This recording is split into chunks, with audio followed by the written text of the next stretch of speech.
नमस्कार, आप सभी लोगों का स्वागत है एस्ट्रो अंगिरा में। आज हम बात करने वाले हैं अष्टवर्ग के बारे में। तो कुछ लोगों ने इस चीज़ का नाम सुना होगा और कुछ लोगों ने शायद बिल्कुल भी ना सुना हो। आज हम अष्टवर्ग के बारे में बात करने वाले हैं from the basic to the advance level. वो हम शायद नेक्स्ट क्लास में बात करें, बट आज हम कुछ बेसिक चीज़ें जानेंगे और एक बहुत ही महत्वपूर्ण चीज़ भी जानेंगे, how to find timing of event from Ashtavarga. तो बड़ा ही इंटरेस्टिंग पॉइंट है। एक किताब के अंदर एक श्लोक में बताया जाता है कि लगन से शनि तक जितने भी बिंदु हैं, उस बिंदु को 7 से गुना करें और 27 से भाग करें।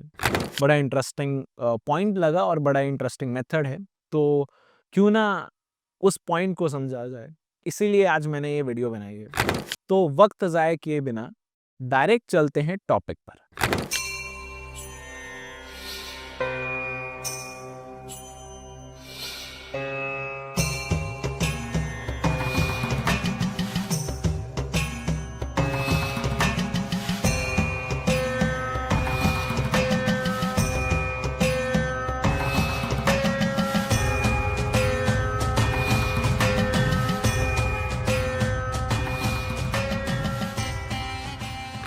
सबसे पहले ये किसी व्यक्ति की लगन कुंडली है, वृश्चिक लगन की कुंडली है, और ये यहाँ राशि संख्या लिखी है। कुछ लोग इसे हाउसेस की संख्या समझ जाते हैं, वो गलत है। ये राशि संख्या है, मतलब मेरा फर्स्ट हाउस अगर मुझे चेक करना है तो मैं यहाँ 8 नंबर जो लिखा है उसे चेक करूंगा। ठीक है। अब second house, third house, fourth house, fifth house, sixth house, seventh house, eighth, ninth, 10th, 11, 12, ऐसे हमें ये जो ऊपर लिखा है मैंने, ये हम मेरे हाउसेस हैं। नीचे राशि संख्या है। सबसे पहला पॉइंट तो यही है कि इसको कभी भी गलत मत करें। अगर इसको गलत कर दोगे तो सब कुछ गलत हो जाएगा। ठीक है, तो इसको गलत नहीं करना है। अब हम सेकंड पॉइंट पर चलते हैं। अब नेक्स्ट पॉइंट जो है, ये जो योग है, ये टोटल आता है। जैसे अभी हम मेष राशि की बात करेंगे, सिक्स्थ हाउस की बात करेंगे, सूर्यदेव ने 5 पॉइंट दिए, चंद्रदेव ने 3 पॉइंट दिए। ये ऐसे बिंदु बोले या पॉइंट बोले। मंगल देव ने 4 पॉइंट दिए, बुध देव ने 5 पॉइंट दिए। तो इनका जो ओवरऑल सम आता है, टोटल आता है, वो आया हमारे पास 30 बिंदु या पॉइंट्स। अब ये 30 बिंदु और पॉइंट्स का मेजर खेल होता है अष्टावर्ग में। इसमें हम क्या बोलते हैं, 28 या मोर देन 28, ये जो है हम ये बोलते हैं कि उस पर्टिकुलर घर में या उस पर्टिकुलर राशि में बल है और हमें उससे फायदा होने वाला है। अगर किसी में लेस देन 28 होगा, तब हमें वो घर निर्बली है और उसमें पावर नहीं है और वो पर्टिकुलर हाउस हमारे लिए अच्छा साबित नहीं रहने वाला है। अब ये इजी पॉइंट था। नेक्स्ट पॉइंट आता है कि इसमें एक्सेप्शन है। एक्सेप्शन है sixth house, eighth house and 12th house की। याद रखें, मैं हाउस बोल रहा हूं, ना कि राशि बोल रहा हूं। सिक्स्थ, एट्थ एंड 12th को मैं क्या बोल रहा हूं, हाउस बोल रहा हूं, राशि नहीं बोल रहा हूं। मतलब इस कुंडली में मेष राशि और 8 नंबर आया हमारा मिथुन राशि और 12 नंबर आया हमारा तुला राशि। इन राशियों के पास 28 या 28 से ज्यादा बिंदु नहीं होने चाहिए। अगर होते हैं तो हमारे लिए प्रॉब्लम है, और अगर छठे में है तो उतना ज्यादा प्रॉब्लम नहीं है, लेकिन अगर 8 और 12 में है तो हमारे लिए प्रॉब्लम है। ये अभी फर्स्ट पॉइंट है जो आप सभी को पता होना चाहिए। ये सबसे पहला पॉइंट था, इसमें अभी कुछ बहुत हाई फाई हम नहीं गए हैं, बिल्कुल इजी पॉइंट्स के बारे में बात कर रहे हैं। अब हम चलते हैं how to predict timing from Ashtavarga. Timing of event के लिए हमें कुछ चीजें जाननी बहुत जरूरी है। कि टाइमिंग ऑफ इवेंट तो कोई पर्टिकुलर हाउस से रिगार्डिंग ही जाननी है हमें, ठीक है। और हाउस से रिगार्डिंग नहीं जाननी है तो किसी प्लैनेट से रिगार्डिंग जाननी है, सीधी बात है। तो वो कब होगी, कब वो घटना कब घटित होगी? तो उसके लिए मेथड आता है कि हमें लगन से उस पर्टिकुलर प्लैनेट के बिंदु का sum multiply by 7 and divided by 27, उसका जो पॉइंट आएगा वो हमारे लिए उम्र और मंथ बताएगा, मतलब ईयर एंड मंथ बताएगा। ठीक है, इसे हम प्रैक्टिकली कर कर देखेंगे। ओके, तो लगन से शनि तक देखते हैं सबसे पहले, जो कि किताब ये कहती है कि लगन से शनि तक का जो समय होता है वो पर्टिकुलरली वो समय आएगा जो हमारे लिए अशुभ रहने वाला है। ऐसे ही लगन से गुरु तक का जो समय आएगा वो हमारे लिए शुभदायक रहने वाला है, लेकिन इसमें एक छोटा सा एक्सेप्शन हम रखते हैं। ऐसा किताब कहती है, लेकिन हमने जो पाया है वो ये पाया है कि पर्टिकुलरली वो पर्टिकुलर प्लैनेट, उसने जो भी असर देना है, शनि ने अच्छा देना है बुरा देना है, क्यों हम हर बार शनिदेव को बुरा कहें? शनिदेव अच्छा भी रिजल्ट दे सकते हैं। तो शनिदेव ने अच्छा रिजल्ट देना है तो वो पर्टिकुलर किस उम्र में देंगे? तो ये एक थ्योरी यहाँ से भी निकल जाती है। जुपिटर ने अच्छा देना है या बुरा देना है तो वो कैसे पता चलेगा? वो यहाँ से भी निकल जाता है। ठीक है, बट ये पहला पॉइंट है। दूसरा पॉइंट एक और है इसमें। एक और पॉइंट क्या है? और शनि देव से लगन तक, इट कैन बी लगन टू जुपिटर ऑल्सो, लगन टू राहु केतु, सभी प्लैनेट को ऐसे ही देखना है। बट अभी हम लगन से शनि देव की ओर चलते हैं। ओके, लगन से शनि देव की ओर चलते हैं। इसको एग्जाम्पल के रूप में कुंडली हमारे पास है, अष्टावर्ग है हमारे पास है, इसको अब हम प्रैक्टिकली समझते हैं कि मैं कह क्या रहा हूं। सबसे पहले हमारा लगन जो है वो है वृश्चिक लगन, और शनिदेव कहां बैठे हैं? नंबर 2 में। तो हमें लगन से खाना नंबर 7 तक जितने भी बिंदु आते हैं उनका सम चाहिए। तो लिखते हैं 27 plus 29 plus 24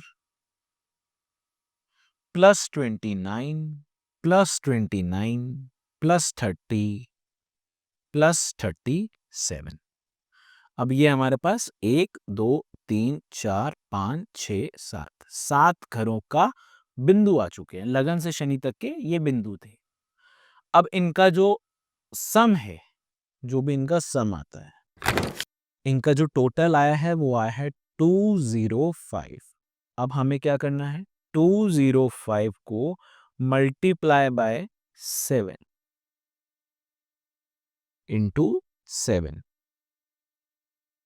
1435।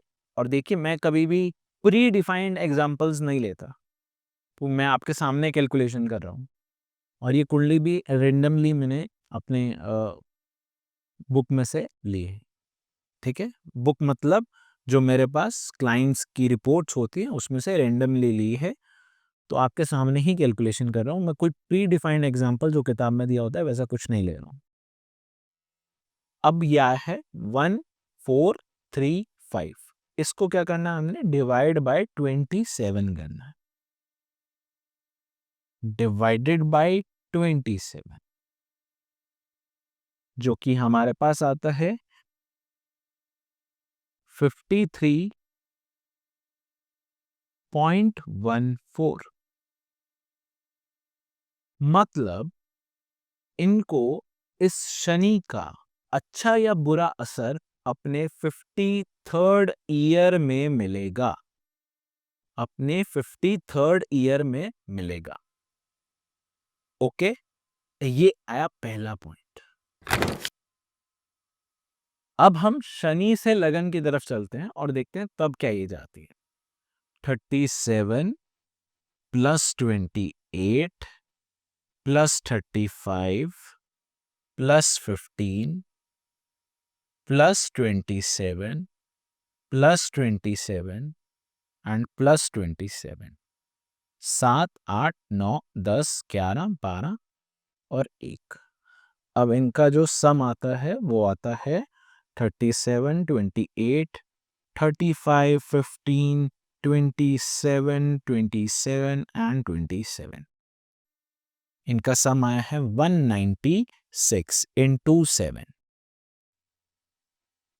Into 7 1372 divide by 27 divide by 27 which came out to be 50.8 years। अब देखिए मैं आपको क्लियर कट बताता हूँ, जो कुंडली में एग्जांपल दिया था, मतलब जो बुक में एग्जांपल दिया था, उसमें शनि जो होते हैं वो 10th हाउस में होते हैं। मतलब लगन से शनि का जो एज आता था वो आता था 70 प्लस एज, और शनि से लगन की जो एज आती है वो आती है 32, 34 एज। हम ये पर्टिकुलर काम कर रहे हैं क्योंकि हमारे पास दोनों, पहला एज जो आई थी वो आई थी 53 ईयर्स, और नेक्स्ट एज जो आई है वो आई है 50 ईयर्स। कहने का तात्पर्य ये है कि इनका 50 ईयर से स्टार्टिंग हो जाएगी इस शनि के अच्छे फल के आने की। जब भी हम शनि से लगन गिनेंगे तो शनि अपना फल लगन पर दिखाना शुरू करेगा, और जब लगन से शनि पर देखेंगे तो वो पर्टिकुलर पीरियड में हमें हर प्लैनेट का थोड़ा सा अप डाउन देखने को मिलेगा। तो शनिदेव यहां से हमें कुछ इस साल अच्छा फल दिखाएंगे, और इस साल शनिदेव हमें एक बुरा फल भी दिखाने वाले हैं। ऐसे ही जब भी हम कोई लगन से अच्छे प्लैनेट को देखेंगे तो वो अच्छा दिखाएगा, लेकिन उस पर्टिकुलर प्लैनेट से लगन को जब देखेंगे तो वो हमें बुरा फल दिखाएगा। मैं आशा करता हूं आपको ये चीज बहुत अच्छी लगी होगी। अगर आपको ये चीज समझ आ गई है तो बहुत बढ़िया, नहीं आई तो कमेंट बॉक्स में आप हमें बता सकते हैं। दूसरी बात ये कि इस पर्टिकुलर रूल से मेरा कोई लेना देना नहीं है। ये पर्टिकुलर रूल जो है, ये पर्टिकुलर रूल मैंने एक किताब में पढ़ा है।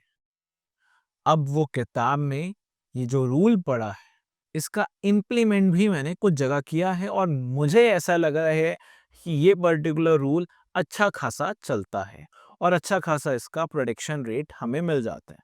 बट कितने लोगों पर इम्प्लीमेंट होता है ये मैं अभी नहीं जानता। इसलिए ये वीडियो इसीलिए है कि आप लोग अपनी कुंडली पर इम्प्लीमेंट कर कर देखें आपको क्या रिजल्ट मिल रहे हैं। क्या उस पर्टिकुलर एज में कुछ हुआ भी था या नहीं हुआ है, या वो पर्टिकुलर एज आने वाली है किसी व्यक्ति की। तो ट्राई एंड टेस्ट, प्रैक्टिकल्स कर करके ही हमें कुछ मिलने वाला है। तो एक प्रैक्टिकल आप करें, मैंने किया है, मुझे 2-4 कुंडलियों में बहुत अच्छा रिजल्ट मिला, 2-4 कुंडलियों में अच्छा रिजल्ट नहीं भी मिला है। लेकिन आप लोग भी ट्राई करें, क्या पता ये पर्टिकुलर जो रूल है शायद वो आपकी प्रेडिक्टिव बुक के अंदर शामिल हो जाए। नेक्स्ट जब भी हम अष्टावर्ग के बारे में बात करेंगे तो हम सर्वाष्टक वर्ग के बारे में बात करेंगे। और वो सर्वाष्टक वर्ग ये होता है कि अगर मुझे कोई काम करना है आज का दिन, तो मुझे कौन कौन से प्लैनेट कितने कितने बिंदु दे रहे हैं, और उनका वो जो ओवरऑल यस या नो मुझे क्या उस चीज से समझना चाहिए वो मुझे मिल जाएगा। तो वो सर्वाष्टक वर्ग प्लस अष्टावर्ग, एंड साथ ही साथ हमारे गोचर के साथ कोरिलेट हो जाता है।